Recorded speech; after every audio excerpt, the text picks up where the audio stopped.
I started going down these steps to the different levels.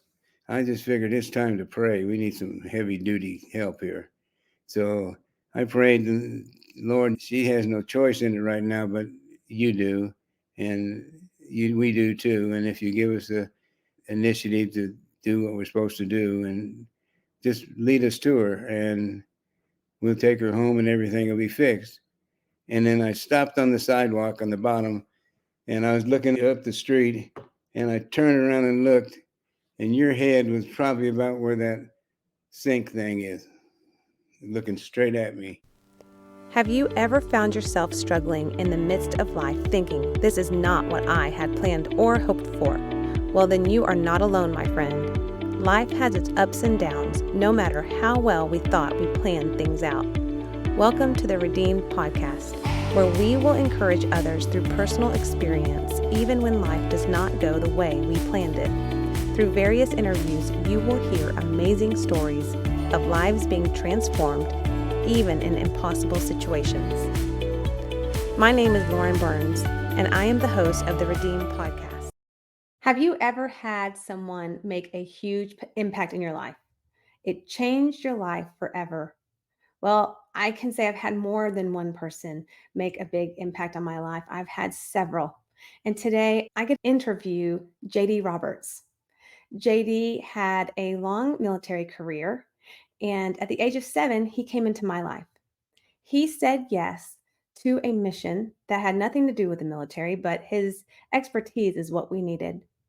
He went to Jordan, risking his life, leaving his family to go and find me and bring me back home to safety. You know, the Bible talks about remembering. God tells us over and over again, remember and do not forget. Remember the things that I've brought you through. Remember the healing that I have provided. Remember the wisdom. And you know, so many times we get busy in our day to day life and we forget because the next thing comes along, the next storm, the next trauma, the next stressful thing, and we do forget. I'm grateful that I've had the time to stop and I can talk to JD after all these many years and tell him thank you. Thank you for your risking your life. Thank you for coming to get me because I wouldn't be the person I am today if you had not said yes. JD Roberts, would you just open up and share a little bit about your military background? Because I don't even think I've ever heard about how you got started. Vietnam, the first time, I was a chaplain's assistant because the chaplain wanted somebody that could shoot really well. And I can shoot really well. And so he said, I said, I don't want to be a chaplain's assistant. I said, I want to fight. I want to go to the recon platoon. They have an opening for me. And he says, well, what if I told you that I am going to be in the insertion of every encounter that we have with them over here? In other words, the chaplain would fly in and within the first formation, and then we'd sit down and wait for everybody else to show up. And that was okay with me then, because I got into every fight that the 1st or the 12th Cav had. So, Wow. so I was happy. And I picked up a few medals along the way. The Bronze Star with a V. I helped. They shot one of our helicopters down, and there was people in it, and myself and 2 or 3 other guys just took off and run into the chopper and pulling people off of it. And so they gave me a medal for that. I got a Purple Heart. I stepped on a punji stake, which is a bamboo stake, and it goes right through anything. It went between my big toe and my heel and right through my foot. It's not as painful going in as it is trying to pull it out because it's a piece of wood. And every inch of the way, it hurt. Now, this is time for a story. They needed somebody that might be able to fight if they get in a bind. So I was picked because of my ability to fight. They talked to your mom and they just praised her like, my gracious, they've never seen a woman act like she did. With she's got things down right in order, and it made it easy. But in a sense, it made it harder because she's so smart. She was asking us and doing stuff that we would have been doing later anyway. but she She was was doing, 3 steps ahead of you. Is that what you're telling me, JD? yeah, pretty much, pretty much. That's So my mom. she's something. They flew out to see her. So Don and Dave were the ones, and then they reached out to you and said, "Hey, we got this girl that's been taken." They called me. I lived down in Waycross, Georgia then, and they called them. And they said, "What are you doing?" And I was selling life insurance, which just made me totally sick. I had to get a job right away because the Army don't give you much retirement back then. They called and said, "What are you doing?" I said, "Well, I'm not doing anything." And they said, "Well, can you come up here to Fort Bragg? And we got a proposition for you." And I said, "Sure." So I drove up, and Judy and Don met me. Then we went into the CTU office the next morning. They needed somebody that knew how to fight just in the event we had to do that. So they said, "This is what we're doing. Here's information we got, things like that. Do you want to think this over? Or what do you think?" And I said, "Let me think about it." "Okay, I think I can do that." It was So, that fast of a decision immediately. oh yeah, absolutely. I said, "Well, I got to go back home and straighten some stuff out, but then I'm available." We worked on administrative stuff and what kind of gear we might need. I had your mom tell us more stuff because she remembered more as we went along. And you had 3 children at the time as well, JD, so you left your wife and children, correct? Yes, that's correct. And so you knew you were risking your life. Yeah, but to tell you the honest truth, I could use the money because when I retired from the Army, they kept my pay because when I was a captain, the captain for so long that, and then they called it a rift where they kicked guys out. Essentially, I fell under the rift and went from captain to like E5. It was a pretty big drop, but Wow. because we are special forces, it's a team atmosphere, and we Mm, don't have any real rank that gets in the way. mm. So one day I was in charge, and the next day I was carrying garbage. So you're like, So "Yeah, I'll go over there." yep, I'm going. When we actually got over there, she had photographs of the house that he lives in, and boy, that made a big difference because those places were originally made for ox cart, you know, and to put a big American car trying to go down them things with people on both sides, it's really pretty difficult. Trying to drive through the streets are really narrow. Yeah, you get behind a mule of some kind, and it, there goes all your speed. You just slowed down to absolutely nothing.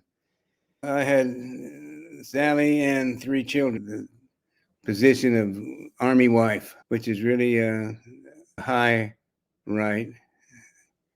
If I can't think of the right words, that's because I got Parkinson's. And okay, You this are.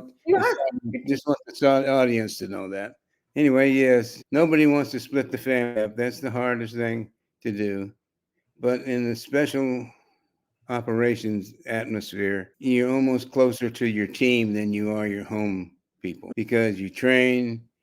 You know that the person that's next to you he'll fight to the death if he had to, and so it becomes very difficult for families. It's got a real high divorce rate. Come home when it's over, and I did. Of course, that was nice, and we came home. JD, when you were in Jordan, searching the streets, trying to find me, trying to find my dad's home, how long had you guys been looking for me? Well, I would say 3 days, probably, maybe 4, Okay. driving back and forth and looking. And we found out that Jerash is built on a hillside. So you've got, in this case, there's like 3 separate roads on the side of the hill coming down. And every morning the town just woke up. I stopped on a hill and was looking down, watching kids go by. And I was looking for you, and I didn't see you. And we were encouraged because there were so many kids around. So you were out on the street with and you had a photo, a picture of me. Mm-hmm. So you knew what I looked like. I didn't see you as all the kids were passing by, and I thought, boy, uh, we had one day left in country, and so well, 2 days. The day we found you, and then the next day we left. There, I started going down these steps to the different levels. I just figured it's time to pray. We need some heavy duty help here. So I prayed, Lord, she has no choice in it right now, but you do, and we do too. And if you give us the initiative to do what we're supposed to do, and just lead us to her, and we'll take her home, and everything will be fixed. And then I stopped on the sidewalk on the bottom, and I was looking up the street, and I turned around and looked, and your head was probably about where that sink thing is, looking straight at me. Well, I lost all my training because I was about ready to jump on that little bus and snap you out of there. But all I could do is, oh, no, no, no, because we had split up. So I ran down the sidewalk. I saw Donnie. He's like, what are you doing? I said, she's in that little bus up there. And then he said, where's Chatelier? Oh, I don't know. Where's Chatelier? I said, if we can't find him in a few minutes, we're leaving. Sure enough, he come around the corner about the same time and said, there she is. So we all ran up there and got in the little car we had rented. So we got up behind the bus. So we followed them up these little bitty streets and everything else. And finally, we got cut off by some herd of goats or something. And then we tried to catch back up, and we're going up and down the streets trying to find it again. We turned the corner and slammed our brakes on because the bus was nose to nose with us. We were looking up at the driver, and he's looking down at us like, "What are you doing?" And we're trying to be covert here. We don't want nobody to know who we are, where we are. And we looked at the doggone driver of your bus. So we thought, oh boy. So we still followed him. He went out in the country. There was a little like weathered building, and I guess that's where they went in inclement weather. They had about 4 kids there at that stop. So the kids got on and they messed around a little bit. Then they went back to town, and we followed them to town. And then he kind of disappeared on us. We went to the Allenby Bridge between Jordan and Israel. We drove up there to make sure we could see what was going on and that we wouldn't get lost or anything. So we did that beforehand, but we basically decided to keep it simple. The only place that she's ever alone is on that bus stop out in the country, and we can get her there. They're not suspecting anything. Because y'all were just meeting and discussing and trying to figure out different ideas of how to get me out after you found me and you found my dad's house. Yeah. Yeah, the Lord was in it from the start. So as long as he's on your side, you got a chance of getting busted up. It worked. And it was a good cause, so that worked out quite as well. What was it like the day driving through that fog? I know my mom told me that you guys had pulled over and gave clothes out to the kids and sleeping in the tents on the side of the road. But what was that day like driving between Jordan and Israel? We hit that fog, and it was so thick we couldn't see the sides of the road or nothing. So actually, I got on the hood and sat on the hood and pointed left and right for him to hold the steering wheel. Really? So, yeah. Wow. Feeney was driving, and I was on the hood sitting there, and I'd move my right arm, and he'd move over right a little bit, move over to the left. I couldn't see that far from on the front of the car either, but it was a lot better than when I was inside. So we did Wow. that, and all of a sudden we finished coming over the mountain and started down, and it got thinner and thinner, and then bam, we got hit by a massive amount of sunlight, which was okay with us. When you got back home after we crossed into Israel, I believe there was a group of women there that were asking what had happened. And I don't know if it was you or Don went and talked to them. Oh, I don't know. I was standing in the corner crying. So Was it that what was it like when we crossed over into Israel? Eh, Talk to me about that. well, that was where the most danger zone because we had to get you pull up to the Allenby Bridge, and this officer, Jordanian officer, gets on and he looks at papers, and he got off and started to walk toward the Allenby Bridge, and we were to follow. And so we made a real quick decision of, if anything happens between now and getting on the Israeli side, Donnie, you take over the driver, and I'll see if I can't stop these guys. There's a couple guys there. They had rifles, but they didn't have any magazines in the rifles, so they had empty rifles. Thank goodness. So we started across the bridge. We got almost to the Israeli guy, and these cars come flying in there and come and skid and stop. And they jumped out and went in the building and didn't realize we were going. When they come back outside, they come out to see if they grab us. We were already on the Israeli side, and they couldn't do nothing. So, so it worked out. We went through customs. We were met by some Israeli commandos, and we went to our hotel, and they had a big party that night for Kathy and you. So that was really cool. We left the next morning at the airport. We flew home, ran into Rick, and then back to Fort Bragg from Dallas. And that was it. We sat back and said, "Oh, now we can rest." Because Wow. you're on high speed, everything as you're doing this. You got, JD, did you ever rescue any other children or any other people like that? I didn't take part in those. I realized real quick after getting you home that we made it. The Lord watched over us. But if anything would have happened, then I'd have been in a Jordanian jail the rest of my life. Yep. And I had my 3 kids and wife, and I said I'm gonna have to do something else. So what I did was, the Waycross they formed a drug task force, and they had an ad in the paper: drug agents wanted. Well, I wasn't a drug agent, but I thought maybe they'll take me.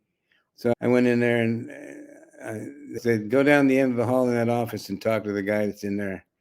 So I walked in and I knocked, and he said, come in. And he looked up and he went, his jaw just dropped. And I thought, oh man, what did I do? And come to find out, he was a ranger student, and I was his cadre, and had beat the crap out of him going through ranger school. And Really?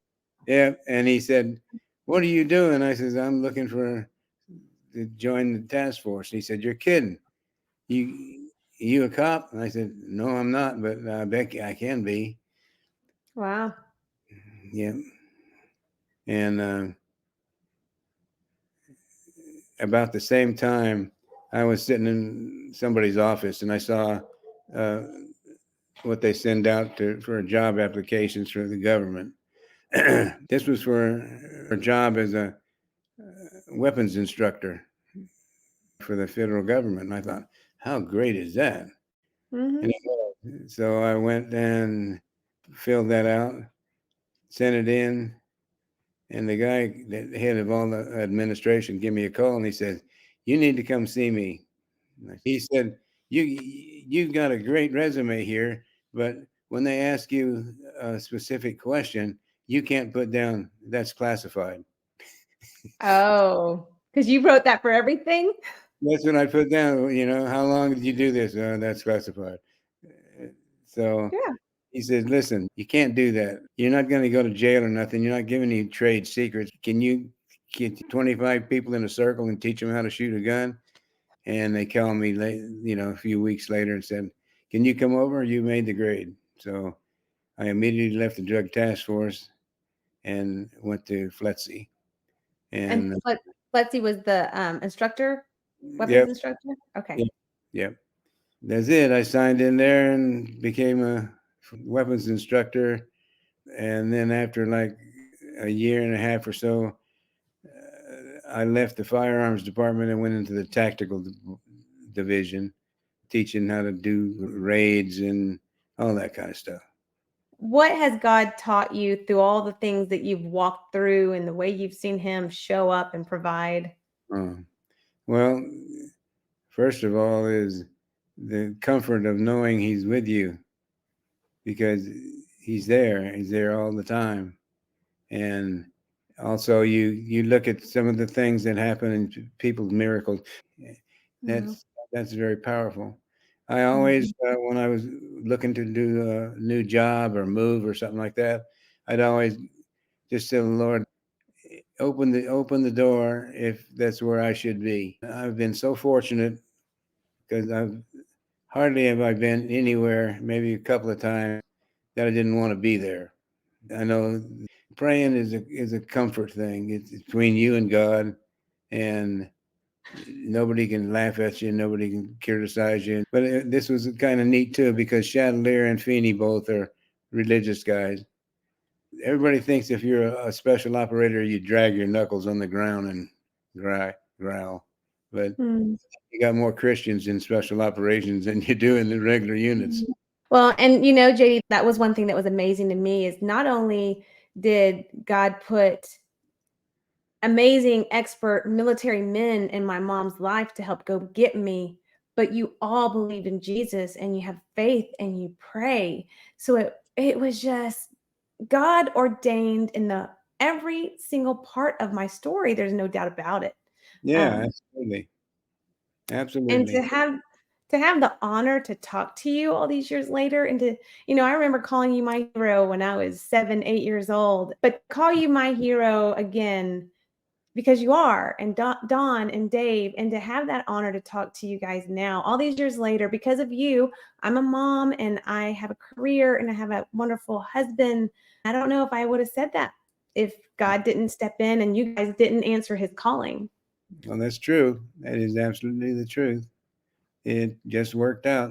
Right people fit in the right places, times where you think, oh, no, I'm not going to do this. You can count on all the people around you, but they can only go so far. That's You right. know, And having an awesome mom that kicks butt and like, we're going to do this with or without you, that helps too. I know she's amazing. I can't wait to see her again. Is there anything else that you would like to say? I'm really glad that this is happening. Thrilled to death to be here. Who would ever thought after all these years we'd link up again?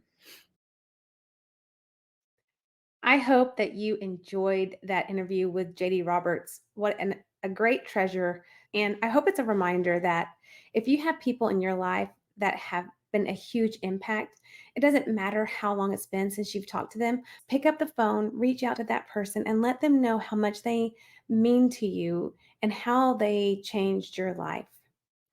The Bible says, instead of remembering the trauma and the hurt and the things that we've gone through, remember the blessings and the beautiful things, the grace-filled moments when the Lord has provided healing, restoration, redemption, grace, and divine intervention. And that's what we are doing today. We are remembering the amazing things that God has done. If you are enjoying the podcast, please continue to subscribe. Hit that subscribe button today. Don't wait. Continue to follow, and please share with other friends. Send it to them in a text message or an email and tell them, hey, this Redeemed podcast is amazing. You don't want to miss out.